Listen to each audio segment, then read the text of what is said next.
kita semua tahu ya, Indonesia ini negara kepulauan terbesar di dunia. Nah, mengelola lautan yang begitu luas, itu bukan main tantangannya. Tapi gimana kalau ternyata ada satu kunci digital yang bisa menyederhanakan itu semua? Yuk kita bedah solusinya. Pertanyaan ini bukan cuma teori loh, ini kenyataan sehari-hari di Indonesia. Coba deh Anda bayangkan, ada ribuan kapal di lautan, ratusan pelabuhan yang super sibuk, dan semuanya itu harus dikoordinasikan biar aman dan lancar. Skalanya itu benar-benar masif. Jadi sebelum ada solusi digital, serumit apa sih situasinya? Bayangin aja, ini tuh kayak labirin birokrasi yang super kusut.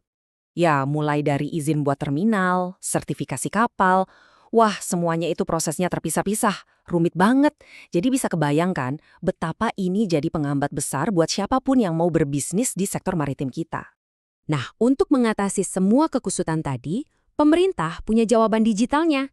Dan inilah dia, Maritim Hub.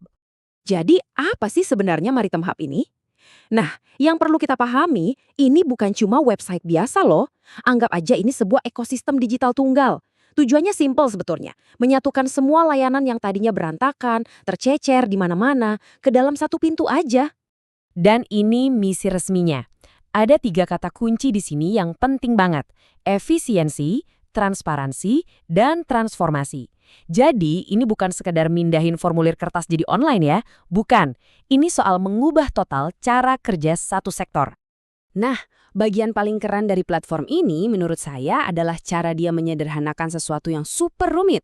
Kuncinya itu ada di pengelompokan. Jadi, puluhan layanan itu diorganisir jadi beberapa grup aja yang gampang dimengerti. Dan inilah cara mereka melakukannya. Anda bisa lihat kan?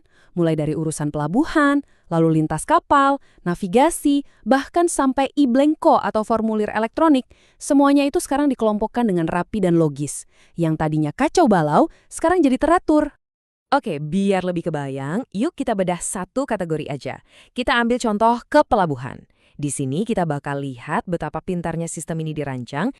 Kalau Anda lihat pertama kali, daftar layanannya itu wah panjang banget.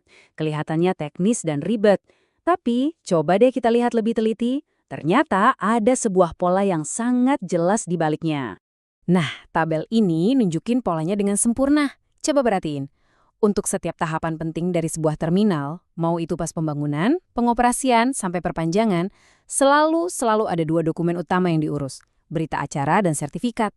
Logika yang sama persis ini dipakai juga untuk berbagai izin lain. Ini yang bikin proses yang tadinya super kompleks jadi jauh lebih sederhana. Oke, sekarang kita zoom out lagi. Kita lihat gambaran besarnya.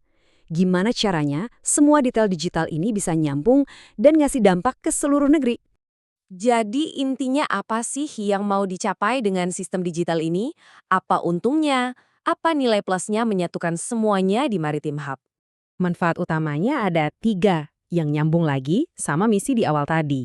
Pertama, efisiensi. Proses yang dulu bisa makan waktu berbulan-bulan, sekarang jadi lebih cepat.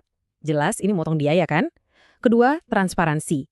Karena semuanya digital, jejaknya jelas. Ini mengurangi area abu-abu dan tentunya celah buat korupsi. Dan yang ketiga, dan ini yang paling penting ya, transformasi. Ini soal memastikan mesin ekonomi maritim kita itu modern dan siap buat bersaing di level global. Pada akhirnya, platform kayak Maritim Hub ini lebih dari sekedar teknologi loh. Ini tuh kayak sebuah pernyataan visi Indonesia sebagai poros maritim dunia. Pertanyaan besarnya sekarang adalah, sejauh mana inovasi digital seperti ini benar-benar bisa mendorong Indonesia untuk membuka semua potensi kelautannya? Nah, itu yang patut kita nantikan.